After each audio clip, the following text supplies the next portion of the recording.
സന്തോഷം. ഇതോടൊപ്പം ഒരു കാര്യം കൂടി പറയണം.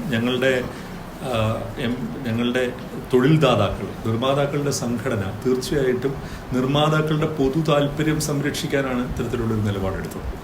ആ നിലപാട് ആണ് ഇത്തരത്തിലുള്ളൊരു തർക്കത്തിന് വഴിതെളിച്ചത്. അതിനകത്ത് വേറെ സ്ഥാപിത താല്പര്യങ്ങളില്ല. ഇൻഡസ്ട്രിയുടെ വിശാലമായ താല്പര്യങ്ങൾ പ്രൊട്ടക്റ്റ് ചെയ്യാനാണ്, സംരക്ഷിക്കാനാണ് അവർ ആ നിലപാടെടുത്തത്. അപ്പോൾ അവർക്കും ആ നിലപാടിൽ വെള്ളം ചേർക്കാതെ തന്നെ ഇതിനകത്തൊരു ഫലപ്രാപ്തി കിട്ടി എന്നുള്ളതും ഞങ്ങളെ വല്ലാതെ ആഹ്ലാദിപ്പിക്കുന്നു.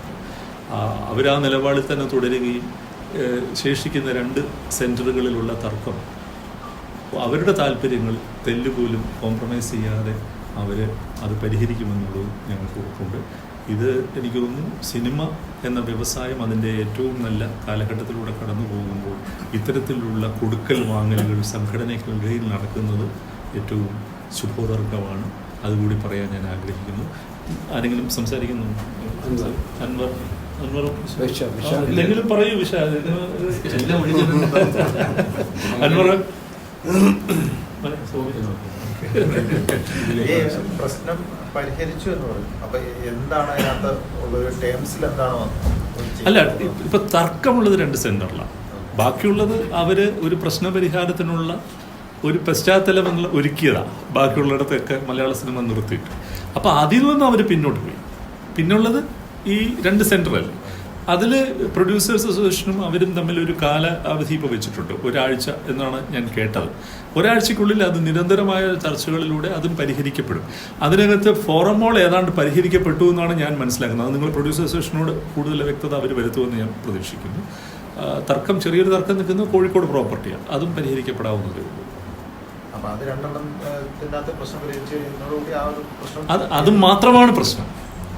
ഈ കാര്യം അതാണ് ഇതിനകത്തെ പ്രശ്നവും അത് തന്നെയാണ്. കാരണം പ്രശ്നം എന്നുള്ളത് 2 സ്ഥലത്താണ്. പക്ഷെ അതിന്റെ പേരിൽ ഇന്ത്യ ഒട്ടാകെ ഉള്ള സ്ക്രീനുകളിൽ മലയാള സിനിമ നിർത്തിവെക്കപ്പെട്ടു എന്നുള്ളതാണ് അതിലെ പ്രശ്നം.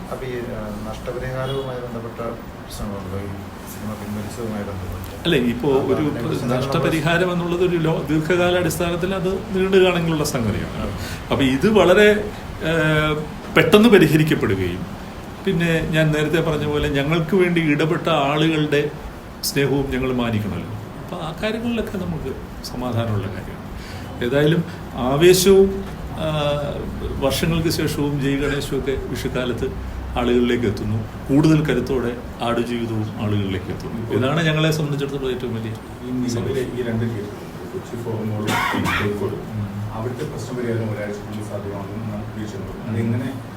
അത് നിങ്ങൾ പ്രൊഡ്യൂസർ അസോസിയേഷനോട് ചോദിക്കുന്നതായിരിക്കും നല്ലത്. കാരണം അവരിപ്പോൾ നിങ്ങളെ കാണുന്നുണ്ടല്ലോ. എന്തായാലും അവരാണ് അതിൽ കൂടുതൽ ഉത്തരം പറയാൻ പ്രാപ്തരായിട്ടുള്ളത്.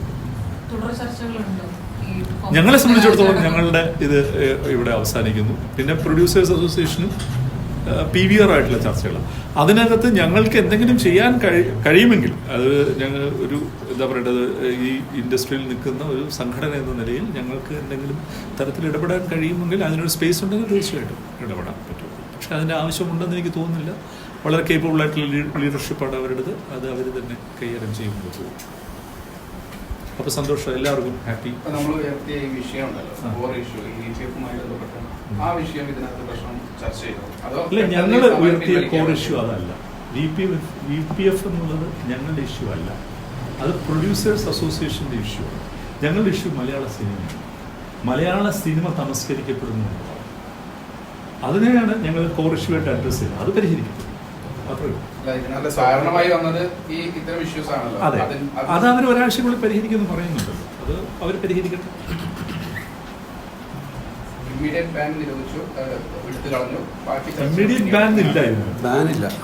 ബാനില്ല. കാരണം അവരൊരു സ്ട്രാറ്റജിക്, ഒരു നെഗോസിയേഷന് വേണ്ടിയിട്ടുള്ള ഒരു സ്ട്രാറ്റജി ആയിരിക്കാം അവരുടേത്. ബാക്കിയിടത്ത് ഞങ്ങൾ കളിക്കുന്നില്ല, ഇത് പരിഹരിക്കും. അപ്പൊ അത് ഞങ്ങൾ സംസാരിച്ചപ്പോൾ ഞങ്ങളുടെ വികാരം അവർ ഉൾക്കൊണ്ടു. അവരത് ലിഫ്റ്റ് ചെയ്യും. അവർ മറ്റ് വിഷയങ്ങളിലെ ചർച്ച 1 ആഴ്ചക്കുള്ളിൽ പരിഹരിക്കപ്പെടാവുന്നതാണെന്ന് പ്രൊഡ്യൂസേഴ്സ് അസോസിയേഷനും PVRനും ബോധ്യപ്പെട്ടതിന്റെ വെളിച്ചത്തിലാണല്ലോ ഇങ്ങനൊരു തീരുമാനം ഉണ്ടാവുന്നത്. അതല്ലെങ്കിൽ ഇങ്ങനെ ഉണ്ടാവില്ല. അപ്പോൾ അത് പരിഹരിക്കപ്പെടും. ഞങ്ങൾ ആ കാര്യത്തിൽ PVRന്റെ ചെയർമാനെ കൂടെ ലൈനിൽ നിർത്തിക്കൊണ്ടാണ് യൂസഫ് അലി ഫിഫ്ക ജനറൽ സെക്രട്ടറി ആയിട്ട് സംസാരിച്ചത്. അപ്പോൾ അതിന് പരിഹാരം ഇപ്പോൾ നിങ്ങളെ കാണാൻ ഞാൻ വരുന്നതിന് മുമ്പ് അദ്ദേഹം PVRന്റെ പ്രൊമോട്ടറെ വിളിക്കുകയും സംസാരിക്കുകയും ചെയ്തു. അത് പരിഹരിക്കപ്പെടും എന്നുള്ളത് തന്നെ. ഇപ്പം എല്ലാ തിയേറ്ററുകളിലും സിനിമ തുടങ്ങിക്കഴിഞ്ഞു. ഈ ഷോയോടുകൂടി തുടങ്ങി. അപ്പോൾ അത് ഞങ്ങൾക്ക് വലിയ സന്തോഷമുണ്ട്. കാര്യം ഞങ്ങൾ ഉച്ചയ്ക്ക് ഏതാണ്ട് 1 മണിയോട് അടുപ്പിച്ചാണ് നിങ്ങളെ കാണുന്നത്. ഏതാണ്ട് 5 മണിക്കൂറിനകം ഞങ്ങൾക്ക് അതിനകത്തൊരു സൊല്യൂഷൻ കണ്ടെത്താനായി. അത് ഞങ്ങളുടെ മിടുക്കാണെന്ന് പറയുന്നില്ല, ഞങ്ങളെ സ്നേഹിക്കുന്ന ഒരുപാട് പേര് ഞങ്ങളോടൊപ്പം നിന്നതുകൊണ്ട് അത് സാധ്യമായി. നിങ്ങളും, അപ്പോൾ നിങ്ങളോടും ആ നന്ദിയും സ്നേഹവും. ഷോ ഓപ്പണായി പറഞ്ഞു, ശിവ സാർ പറഞ്ഞു, ഷോ ഓപ്പണായി. സന്തോഷത്തോടെ ഞങ്ങളുടെ ഇൻട്രസ്റ്റ് എന്ന് പറയുന്നത് ഞങ്ങളുടെ ഈ മെമ്പേഴ്സാണ്. ഇവരെല്ലാവരും ബ്ലസ്സി ആയാലും അൻവർ ആയാലും സൗബിൻ ആയാലും എല്ലാവരും ഞങ്ങളുടെ മെമ്പേഴ്സാണ്. അതാണ് ഞങ്ങളുടെ ഇതിനകത്തുള്ള പ്രത്യേകമായ താല്പര്യം. പിന്നെ ഞങ്ങൾക്ക് അതിനുപരി ഇത് എക്സിക്യൂട്ട് ചെയ്ത ഇത് ആരുടെ സൃഷ്ടിയാണ്? ഇതിനകത്ത് ഡയറക്ടേഴ്സ് എന്ന് പറയുന്നത് നമ്മുടെ മെമ്പേഴ്സാണ്, എഴുതിയവര് ഞങ്ങളുടെ മെമ്പേഴ്സാണ്. അപ്പൊ അവര് പണം മാത്രം പ്രതീക്ഷിച്ചിട്ടല്ലല്ലോ സിനിമ ചെയ്യുന്നത്. ആ സിനിമ ജനങ്ങളിലേക്ക് എത്തുക എന്നുള്ളത് അതാണ് ഞങ്ങളെ ഏറ്റവും അധികം ആഹ്ലാദിപ്പിക്കുന്നത്. അവർക്ക് ഈ വിഷുക്കാലത്ത് അവരുടെ പാടുപെട്ടുണ്ടാക്കിയ സിനിമ ആളുകളിലേക്ക് എത്തുന്നു, ആളുകളെ ആഹ്ലാദിപ്പിക്കാൻ കഴിയും എന്ന് അവർക്ക് തോന്നലിലാണല്ലോ അവരുടെ വിഷു എന്ന് പറയുന്നത്. അതിൽ വലിയ സന്തോഷം. ഈ ഒരാഴ്ചക്കുള്ള ചർച്ചകളുടെ പ്രശ്നം പരിഹരിച്ചില്ലെങ്കിലും PVRന്റെ ഭാഗത്തുനിന്ന് ഇത്തരം ഒരു ബഹിഷ്കരണം പരിഹരിക്കും.